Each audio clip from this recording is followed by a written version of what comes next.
Hello to everyone who is listening today. We are going to talk about coping with a Chiron transit. And the first thing that I would like to say to anybody who is in a Chiron transit is that my heart absolutely goes out to you. These transits can bring out some real feelings of suffering and vulnerability, and in the moment that you're in them, the struggle is real, the pain is real, and it's important to remember that this too will pass, that this is a temporary transit. This is a temporary experience of getting in touch with the softer side of you, with the vulnerable side of you. And what I've observed with Chiron transits is that they are very intense when the transit is exact. But unlike some other difficult transits, like Saturn or Pluto transits, I've noticed that the effects of the transit do pass quite quickly once the exact aspects have been made. So do your very, very best to navigate your life at this period with as much heart and soul as possible. But know, if you're feeling down, it's not going to last forever. It will be over and you will be back to your regular self in no time. This too will pass. Your feeling of being strong and powerful and in charge of your life will return again. Chiron, as some will know in mythology, is quote unquote the wounded healer. What is this all about? Well, where we find Chiron, we find an extra sensitivity to energy. If we were to find Chiron in the 5th house of someone's chart, we would find that that person was extra attuned and sensitive to the energy of their children, for example, or to other 5th house topics. They might be extra sensitive to artistic creations. Yeah, so this is a person who can look at a Monet and the tears just pour down their eyes. They really see the beauty in it. Where we're extra sensitive to energy, we're also extra vulnerable. So while that person might be able to appreciate a beautiful piece of art created from hatred, violence, or anger, like a very, very harsh song, for example, like Screamo or something like that, it would cut at the person's soul. So where we find extra sensitivity, we find a great gift within the person, but we also find a potential source of tremendous suffering.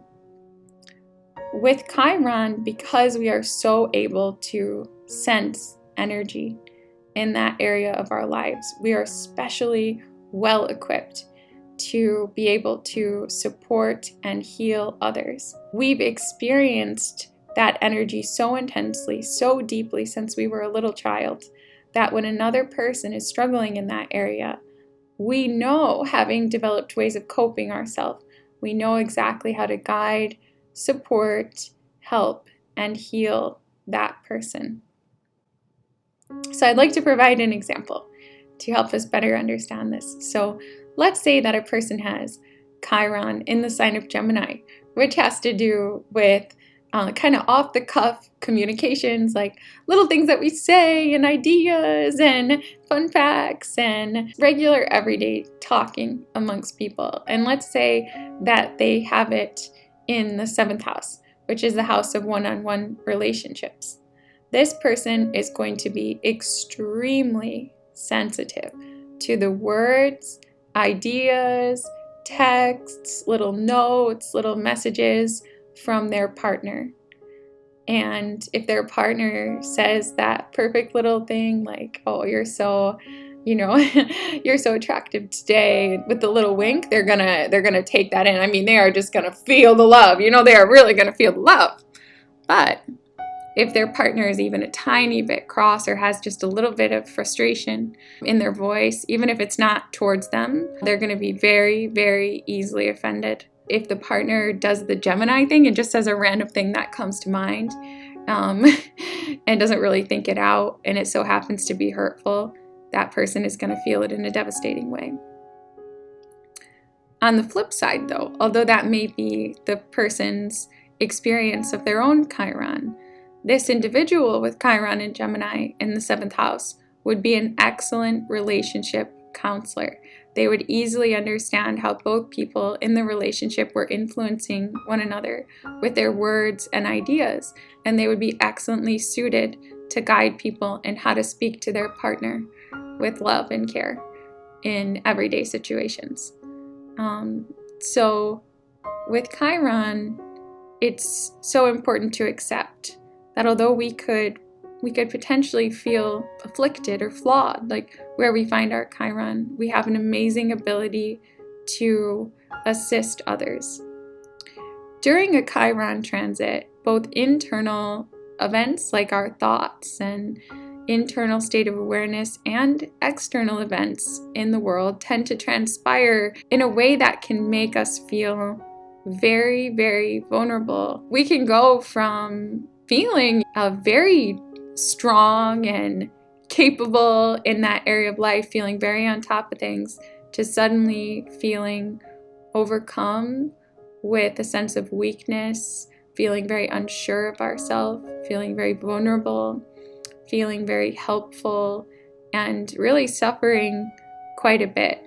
And during these transits, our impulse can be sometimes to want to kind of give up or hide or retreat or kind of just like go in on ourselves, maybe cry. If there's ever a transit that would make a person cry, it would be a Chiron transit. It just takes us into those places of our personal sense or feeling of weakness. If you're in a Chiron transit, don't hide. Don't, as much as the desire or impulse could be there. In my own experience, my lived experience with Chiron, I found that Chiron actually won't allow this. So in the whole myth of Chiron, Chiron is a person, if you will, who is very, very weak and very, very ill, and who, in an attempt to remedy the illness and the symptoms, has tried all these different remedies, all these different cures. And although none of the cures have healed Chiron's affliction, Chiron offers the wisdom of those cures and everything that he or she has learned along the way to his or her village. And many people are healed, although Chiron, him or herself, still suffers in pain. Likewise, during a Chiron transit, despite feeling very, very, very, very sensitive and afraid, probably, and vulnerable and unsure, you are called upon to assist others with the exact topic, the exact area of life where you yourself are feeling weak. This can be a confusing thing, but what I have discovered in my own journey with Chiron is that in service to others, we discover our strength. In service to others, we find our strength again.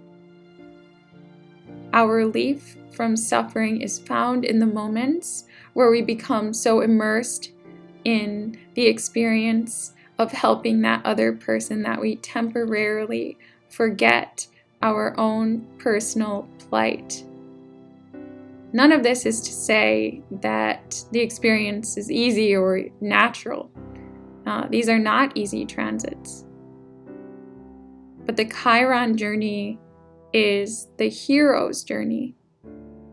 And the path through a Chiron transit, it requires great courage and great heart. The mistake would be to truly believe that you were broken, or that in your vulnerable state you are unable to serve, because although you may not be able to help yourself, you can help others who are in that exact state of affairs. Remember that it is possible to help and heal others even in your time of need. And as a matter of fact, that is probably the only pathway to self-redemption during a Chiron transit. None of us like to feel weak or, vulnerable or unsure of our future, or almost infantile. Some people say that the Chiron wound is one created before we're even verbal, beyond even our conscious awareness in the very early times of childhood. And sometimes during a Chiron transit, even the strongest person can suddenly feel like an infant. An infant without the love and care of the mother, for example, would die. Out of a Chiron transit, we get back in touch with what it means to suffer. And from this, tremendous projects can form. From this, we get back in touch with the needs of our audience. I think people who experience Chiron transits most intensely are within themselves healers. When life is going perfectly, when life is going well and we're succeeding in all areas of our life, we can forget how bad it hurts. We can forget you can really forget the struggles of the world, what it really feels like to be in a downtime. Through the Chiron transits, we ourselves experience those feelings again. We remember, and from that place, we're able to heal and help others. We're able to meet them where they are, because we know, because we've been there and we remember. And so in that way, I feel like Chiron transits are a little bit of like a tune-up for a healer, a little bit of a reminder of what our clients, what our audience is going through. It just is really important, I think, once the transit does end, because it does end, it will end, and you will feel better, to remember what it felt like when you weren't feeling so sure, or you weren't feeling so strong. And when you meet other people in the world who are struggling and aren't feeling strong or sure, or aren't really knowing if they'll be okay in the future in certain ways, you can show extra compassion for those people, having recently felt those feelings yourself. All this talk about Chiron, it kind of reminds me of a fact that I heard probably like a year ago that I thought was really interesting, and that was that I believe it was the Salvation Army, the people who ring the bells like around Christmas time in front of stores, and the poor are the ones who donate the most to food banks, homeless shelters, not the rich. And when I heard that, it affected me so deeply, because I knew the reason why. And that's because people who don't have much, they know what it feels like to go hungry. They know what it feels like to have to go to the food pantry, or to utilize those services that are provided. And that's why they give. And to me, that's a very Chironic experience. Definitely. We begin to know what it really feels like when you don't know if you can survive something in a way, or you feel like you need that strength from outside of you.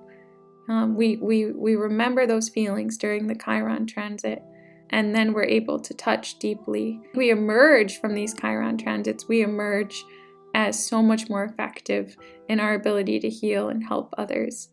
And again, I remind you, once the transit's over, most of those feelings of vulnerability, they resolve themselves in short order. So yeah, this is a little bit about how to cope with a Chiron transit. Again, my heart goes out to all of you who are experiencing Chiron transits. I do have more to say about Chiron if you're interested. I have thought of making a companion video where I share some specific Chiron stories that happened to me during Chiron transits. So if that's something that you would all like to listen to and watch, please let me know in the comments below. Thank you all for being here and walking this path with me. It's an honor to serve, support, and assist you as you journey along. So take heart. Many blessings to all of you, and namaste.